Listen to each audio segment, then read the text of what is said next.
BNR gold and diamonds తరుగు తక్కువ బంగారం ఎక్కువ ఇప్పుడు మన వైజాగ్ లో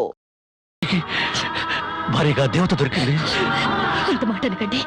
పశువులు కూడా కష్టపడి బతుకుతాయి, కానీ మీరు ఈ పేకాడితే గాని బతకలేరు. గడ్డి తిన్న పశువులకి పాలిచ్చే లక్షణం ఉన్నప్పుడు బుద్ధొచ్చిన మీకు ఈ పేకాట మీద సంపాదించి గడ్డి తినే అలవాటు ఎందుకు వచ్చింది, ఎలా వచ్చింది? భారతంలో 105 జూదం ఆడితే ఈ భారతదేశంలో పేటకి భారత జూదం నడిపి మీ సంసారాలు ఎందుకు పాడు చేసుకుంటున్నారు? మీరు 3 ముక్కల ఆట ఆడే ముందు మీరు 3 ముళ్ళు వేసిన మీ ఇంటి ఆడదానికి కాస్త విషం ఇచ్చి చంపొచ్చి ఆడుకోండి అయ్యా, ఆడుకోండి. జరిగి జరిగి జరిగి జరిగి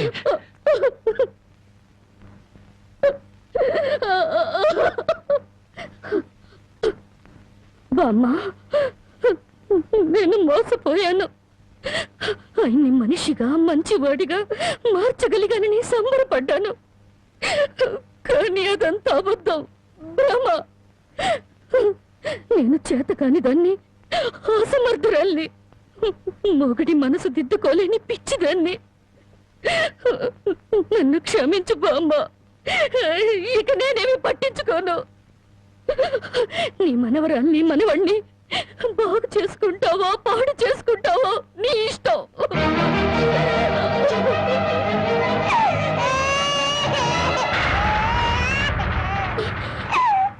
బామ్మ,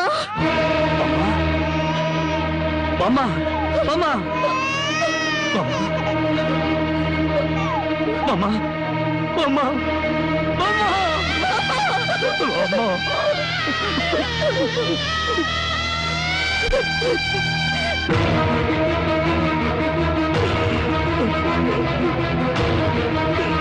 ఎందుకండి ఏడుస్తారో? ఆవిడ చచ్చిపోయిందని సంతోషించండి. మీరింకేం పని చేసినా అడగడానికి పెద్ద దిక్కు లేదు.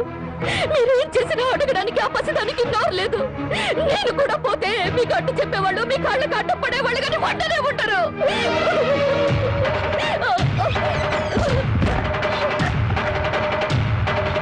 జరిగి జరిగి జరిగి జరిగి జరిగి జరిగి జరిగి జరిగి జరిగి జరిగి నా మాట జరిగి జరిగి అంతగా ఇచ్చం చేసుకోవద్దు.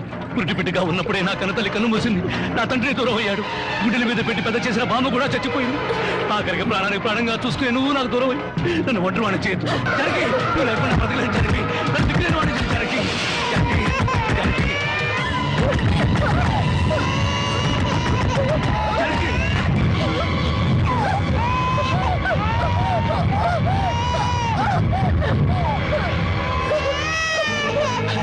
జరిగి జరిగి జరిగి జరిగి అమ్మా జరిగి ఈ జరిగి ఎంత పని చేసావు జరిగి జరిగి నువ్వు లేకుండా నేను ఒక క్షణం కూడా బ్రతకను. జరిగి మనతో లేకుండా మన బిడ్డగత ఏమవుతుంది? జరిగి జరిగి జరిగి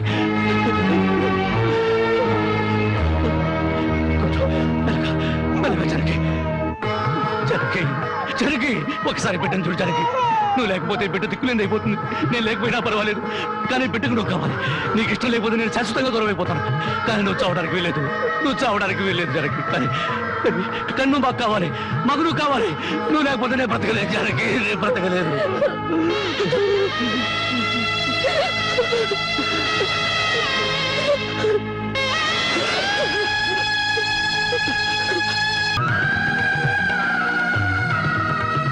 జానకి, జానకి,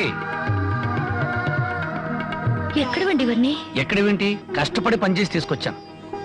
బామ్ముంటే ఎంత సంతోషించదా? అవును, ఇంతకాలం ఎవరూ మార్చలేని మూర్ఖుణ్ణి నువ్వు మార్చ.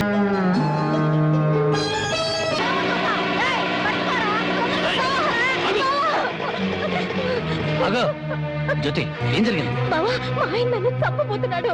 ఏమండి, ఏం చేసిందని ఈ అమ్మాయిని చంపబోతున్నారు? ఏం చేసిందా? ఆ పాపిష్టిదాన్ని అడుగు. ఉద్యోగం చేయడానికి దుబాయ్కి వెళితే ఇది బలి తగ్గించి ఒళ్ళు బలిసి ఊళ్ళ మీద పడి సంపాదించడం అలవాటు చేసుకుంది. లేదు బావా, చావునైనా చస్తాను గాని నిజాయితీ తప్పుకుంటానా? నిప్పులా బతికేదాన్ని నీటి తప్పుతానా? ఏంటే సీతమ్మ తల్లికి వారసులాగా మాట్లాడుతున్నావు? నీ నిజాయితీ ఏంటో ఈ ఊళ్ళో ప్రతి ఒక్కరి చేత చెప్పిస్తాను. చెప్పించండి అత్తయ్య. నిజంగా నేను చెడిపోయిన దాన్ని అయితే ఆయన నన్ను చంపక్కర్లేదు. నా ఒంటి మీద నేనే కిరసనాయిలు పోసుకొని తగలబడి చచ్చిపోతాను. నువ్వు ఊరుకోమా, వీళ్ళ మాటలకేంటి? చూడరాంబాబు, ఏడాది నుండి దుబాయ్ నుంచి ఈయన డబ్బు పంపకపోయినా ఆ అమ్మాయి ఎంత నీతిగా బతికిందో ఆ ఊరి పెద్ద నాకు తెలుసు. ఏంటయ్యా దాని గురించి నువ్వు తెలుసుకున్న నీతి? ఏడాది నుంచి నా కొడుకు డబ్బు పంపకపోతే మెళ్ళ గొలుసు చెవులు కారింగులు ఎవడి పక్కన పడుకొని సంపాదించిందో చెప్పు. అతను నేను చెప్తా. దుబాయ్ లో ఉన్న నీ కొడుకు సంపాదన పెరిగేసరికి బాగా డబ్బున్న అమ్మాయితో రెండో పెళ్లి చేయాలన్న దుర్బుద్ధితో నీ కొడుక్కి లేనిపోని ఉత్తరాలు రాసి జ్యోతి మీద అనుమానాలు తెప్పించావు. ఆ అనుమానంతో నువ్వు డబ్బు పంపకపోయేసరికి 10 మందిలో నీ పరువు పోతుందని రాత్రిపూట మా ఊరిచి కూలి పని చేసి కడుపుకు తిండి కూడా సరిగ్గా తినకుండా డబ్బు దాచిపెట్టి నా కంటి వెలుగు దూరం అయిపోయింది. నా కష్టాల్లో సుఖాల్లో బాధల్లో బాధ్యతల్లో నాకు తోడుగా నిలబడి నన్ను మనిషిగా నిలబెట్టిన దేవత అందరంతా ఎత్తుకెదిగిపోయింది. అందుకోలేనంత దూరం చేరుకుంది. ఆమె చివరి మాటకు చివరి చూపు కూడా నోచుకోలేని దురదృష్టవంతుడయ్యాను. ఇప్పుడు చెప్పు, గృహలక్ష్మిలా నా గడపలో అడుగుపెట్టిన నా ప్రాణ ఇల్లాల్ని నేను చంపుకుంటానా? నా జీవితంలో చీకటిని చంపి వెలుగును పంచిన నా ప్రాణదీపాన్ని నేనే అర్పేసుకుంటానా? మీ నాన్న కోట్ల ఆస్తి ఆశ చూపించినా నా భర్తే నా దైవం, నా భర్తే నా ప్రాణమును నన్నే అంటి పెట్టుకుని నేను పోసే గంజి నీళ్లే పంచపక్ష ప్రమాణాలుగా భావించిన మీ అక్కను నేను చంపుకుంటానా? మరి మా నాన్న అలా చెప్పాడే. మీ నాన్న పశువు పారాయణతో కూతుర్ని అత్తవారింటికి పంపించాల్సిన మీ నాన్న వాడి మీద పడుకోబెట్టిన కూతురి శవాన్ని చూడడానికి కూడా రాలేదు. పట్టుదల పంతాలతో కూతుర్ని సాధించాలనుకున్నాడే గాని కట్టుకున్న వాడి చేత కురవి పెట్టించుకుని తన ప్రేమను నిరూపించుకున్న సగటు ఇల్లాలి పౌరుషాన్ని మర్చిపోయిన దుర్మార్గుడి మీ నాన్న. అటువంటి వాడి మొహం ఒక్కసారి చూస్తే పంచమహాపాతకాలు చుట్టుకుంటాయి. వద్దు బాబు, అంత మాట అనొద్దు. నువ్వెందుకు వచ్చావు? క్షమించు బాబు, నా కూతురు నీతో కాపురం చేస్తూ ఆత్మహత్య చేసుకోవాలని ప్రయత్నించనని తెలుసుకున్నాను. అందుకే దాని చావుకు కారణం నువ్వేనని అనుమానించాను, ద్వేషించాను. కానీ నువ్వు చెప్పే వరకు నిజం నాకు తెలియదు బాబు. తెలియకుండా నిన్ను అనుమానించినందుకు నన్ను క్షమించు బాబు. మరి నా బిడ్డ చావుకు కారణం ఇంకెవరా? పావుకు పాలు పోసి పెంచినట్టు పెంచావే నీ మేనల్లుడు. వాడే మా బ్రతుకుల్లో విషం కెక్కడని నా అనుమానం. నా నాయనలుడా? అవును, వాడిని జైలుకు పంపేవన్న నా మీద, వాడికి దక్కలేదని నీ కూతురు జనకి మీద కచ్చికట్టి ఉంటాడు. అందుకే వెతుకుతున్నాను.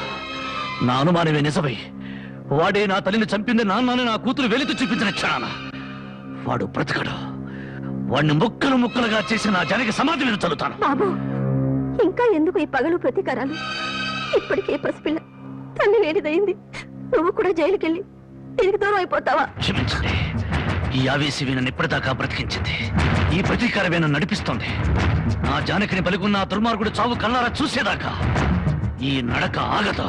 ఏమిట్లా నువ్వు చెప్పేది? మామాలుడు ఇద్దరు ఒకటైపోయారన్నమాట. ఇప్పటికే ఆలస్యం అయిపోయింది.